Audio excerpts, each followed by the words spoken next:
नमस्कार जय जगन्नाथ मु सौम्य स्वागत करुच्ची आपण मानकु सत्य डिवोशनल यूट्यूब चैनल को। तो चलंतु आरंभ करिबा भक्त कवि बलराम दासंक विरचित ब्रह्मांड भूगोलर सप्तषष्टितम अध्याय।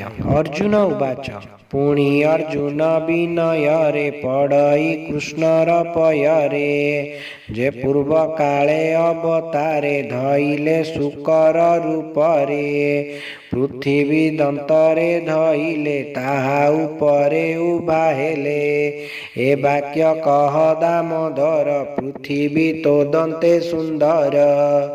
श्री भगवान वाच शुण अर्जुन मन देई कहिबा भूगोल कुफेई से काले शुकर शुकर पृथ्वी दंते से सुंदर शिशिर दुर्वाश्रे जेने मोहर रूप अटे तेने नीलवर्णटी अटे देहे मो रूप देले शोभा पाए शिशिर टोपार आकार ब्रह्मांड मोदंत शिखर अनंत आसन उपरे उभा मु होइली निश्चले सकल मोहर संसार अनंत मोर गर्भधर कहई बलराम दास ब्रह्मांड भूगोल प्रकाश।